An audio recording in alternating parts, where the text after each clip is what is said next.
What's up, dude? What's up, bro? Ah, crap! Oh, well, at least I'm like Rick now.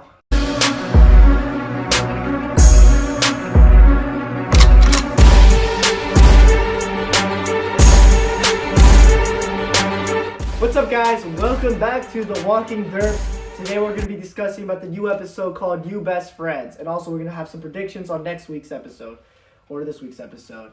So, overall, this episode, for me, was pretty good. I heard there was mixed reviews for this one, including with him. Yeah, I wasn't a fan. I mean, I liked it, but, it wasn't the best. Yeah. It was a good episode for character development and gaining these new people. We still don't know the name. I think it's like garbage people. Like junkyard. Yeah, whatever. So anyways, let's just hop right to it. Start off Kingdom, little trade system. And I found it interesting how Richard kind of like challenges Ezekiel with the like fighting and stuff. Because that one savior guy is always starting problems with them. You think it's good that Richard's, instigating too much? I think for the sake of... He's doing it on purpose. He's trying to get Ezekiel... He's trying to make something happen. Yeah. Which he does try something big later on, which we get to. And also, before we get started, last week, we were calling Richard David. So whenever we referred to David last week, we actually meant Richard. Yeah. From this week. We just couldn't find the real actor on the website, so that's why it took us so long. And he just assumed. Yeah.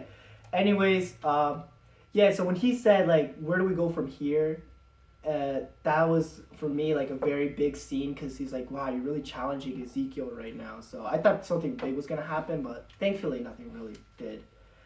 Another thing was when Morgan was attacked or whatever, when he attacked the dude, they took his staff. I thought that was a little, messed up right there. Right?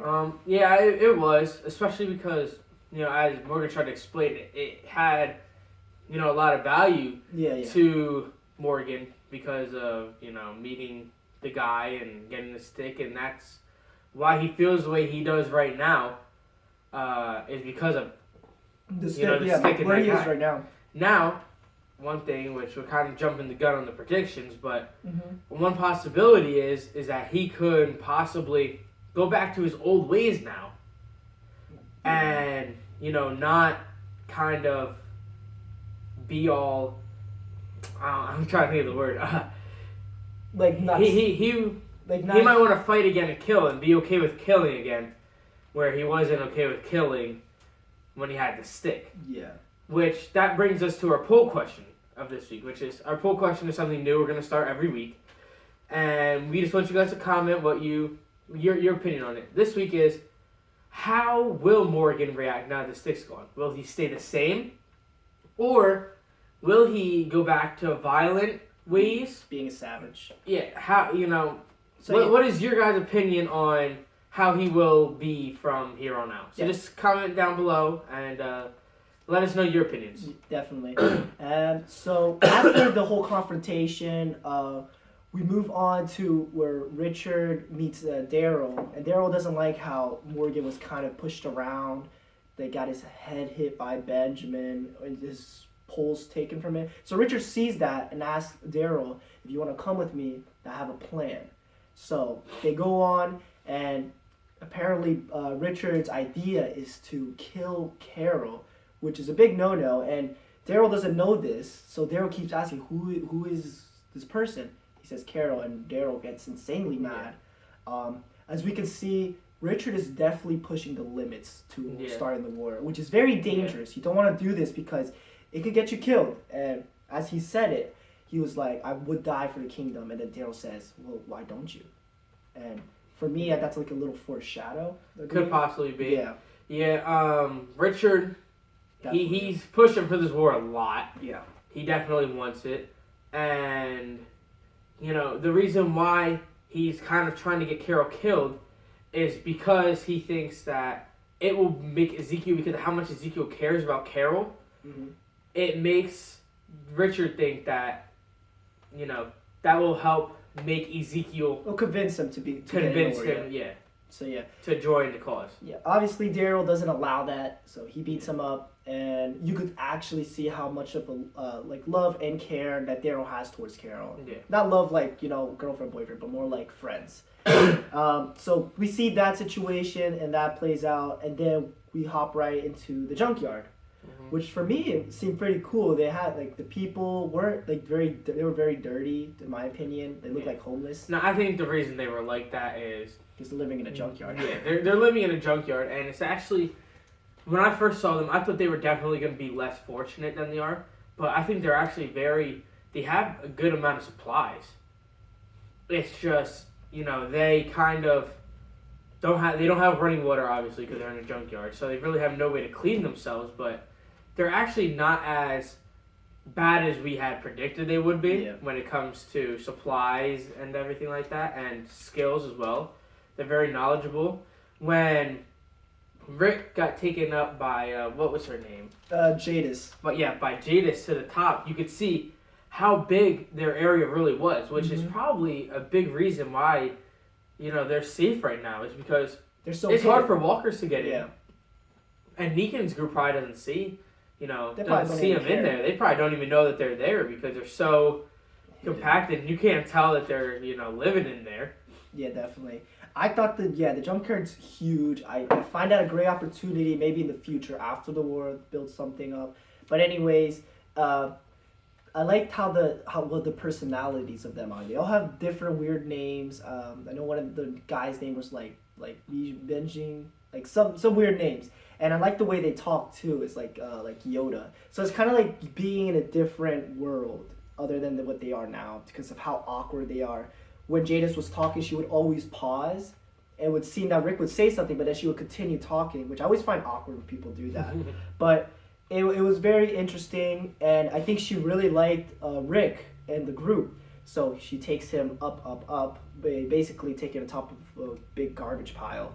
And she just wants to test them out. So kind of like a video game, just test how how strong he is.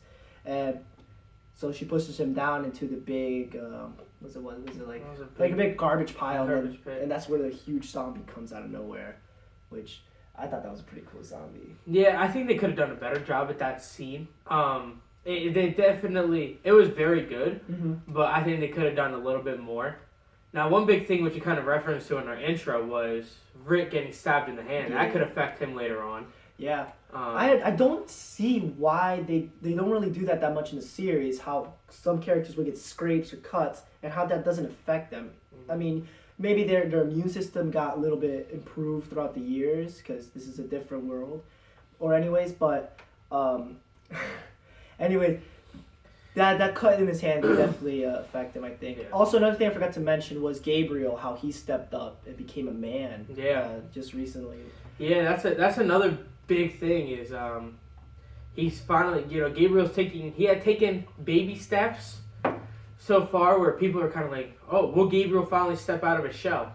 Gabriel, he stepped out of his shell. Yeah, definitely. Now it's going to be, which you guys could also comment below, your opinions on it. Will Gabriel continue to step out of his shell? Or once he gets back in the comforting walls of Alexandria, which for him, because he got kidnapped from there, isn't probably as comforting as he had thought. Will he go back to his old ways? Yeah. In my opinion, I love how they developed this character, Gabriel. Everybody used to hate him because he was such a wuss and they didn't want to kill his zombie. But now that he's been evolved into this like great character, I think it's gonna be interesting how he comes after this. Anyways, they start fighting, and good for Michonne that there's like a tube that she could see. I don't know like if that was there on purpose or whatever. Anyways, Rick fights the zombie. He cuts himself a bit, and he uses the wall pretty much to cave in the zombie, and then he kills him. Yeah, that part right there is kind of what made me not like to see it as much. As it's just kind of like, really, that's kind of boring. You knock him down on the ground and then you stab him. I would have liked to see somehow, some way, something else happen. Like not more sure of the what. Zombies come in? No, not more of the zombies come in, but kind of like the zombie would actually like grab him or something. Yeah, like I don't know, just more than just him getting knocked down and then him stabbing him. Killing him in a better, more action-packed way. Especially because it really was not an action-packed episode. Definitely. So. Now the difference between me and him is he likes the character development. I not as much into character development. I like the action part. So episodes like this one this week kind of just bore me a little bit. As much as I still like the shows and the episodes, it's I like crazy stuff happening, which didn't happen this episode. I mean, I understand what you mean. Like, the action's cool and all, but it's always good to see these type of episodes, just like so, because it creates the suspense for the war. And that's pretty much what this episode was. Is to pump you up even more to start this war, because this junkyard situation is a small victory for Rick, and because they gained more people. Yeah, exactly. They made the agreement. Now the agreement was that the conversation between Rick and Jadis was very confusing. Was super confusing, and I've watched it 3 or 4 times, and I still don't understand. Yeah. They're arguing when they beat the Saviors. If they beat the Saviors, we don't know. But she was saying when they beat the Saviors, she wants half of everything that they take. And what I understood was Rick is willing to give a third, because he's going to have to share with everybody else as well. Definitely, yeah. She agrees to a third, but she wants everything that Rick's group had stole from them. She wants that back when they beat the Saviors. Now, honestly, the way how the development is going, I don't think that any of the supplies will still be around when when they get to that point of winning the war. Yeah. But it was a interesting conversation, and one thing that could deter some people is the victory, what it means to them. With him getting groups involved that aren't affected by Negan's group, if there's really not a big benefit for them, because obviously the more groups, the less stuff each group gets when you split from the victory. Yeah. So that could deter other groups, like possibly the Oceanside, who's not affected by Negan's group yet. I think Rick is not that interested in the food. I think they're more interested in the revenge for Glenn's and Abraham's death. They want to be completely safe now that they have different communities that are more civilized. They have an emotional connection to this upcoming war, where the other group has it in value, what they get from it. That's the junkyard is pretty much like the only ones I see that really just want in for like pretty much the money or the food in this situation. But that's all not money, definitely not. Yeah, I'm just comparing it. Yeah. But that's because they're not affected by Negan's group. Yeah, right now. That's the reason. Everybody else, they're fighting for Negan to kill Negan. Anyways, after the whole junkyard situation, Ezekiel visits Carol. They have a little chit chat just to show that Ezekiel cares about Carol still. And there was that she mentioned that one of the guys tripped over her wire. Could it mean that the Kingdom soldiers are still not fully trained for sneaky combat? You never know what that could mean for the future. Anyways, after they leave, Daryl comes and is a very heartfelt reunion with them too. I thought it was very nice to see them both reunion. Yeah, it's been a long time since they've been together. Mm-hmm. Because everybody thought she was dead. Everybody thought she was dead, and then Daryl was gone, and it's been a long time, and they've always had some sort of relationship. Connection, yeah. I think me personally, I think it was a little bit more than friends, even though they never came out about it, and I hope they don't, because that's just... Yeah, I was scared that they would kiss. That's just annoying. Yeah.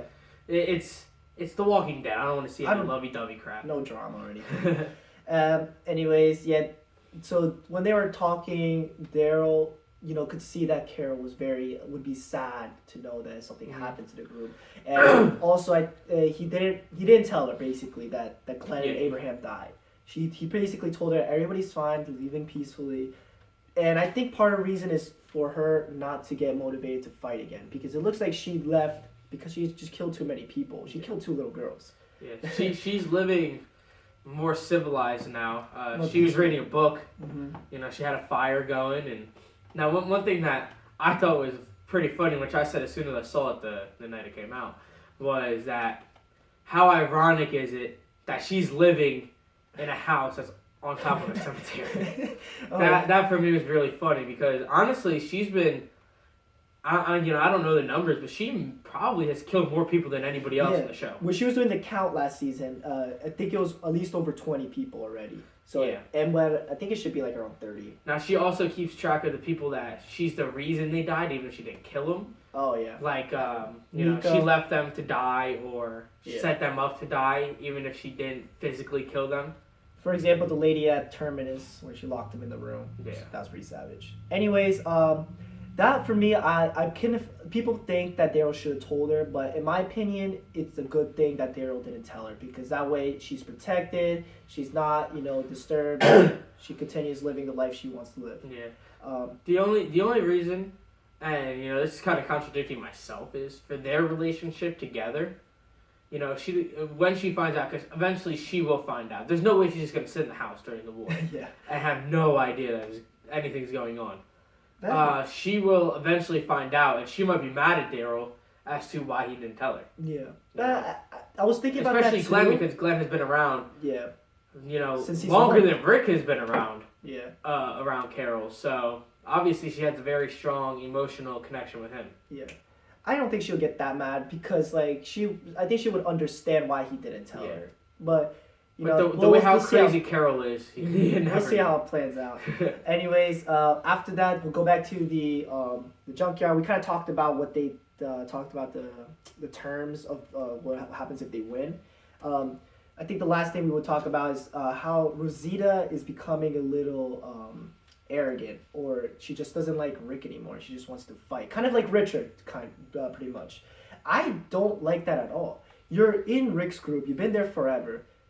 Just stay loyal. There's no reason to be fighting back.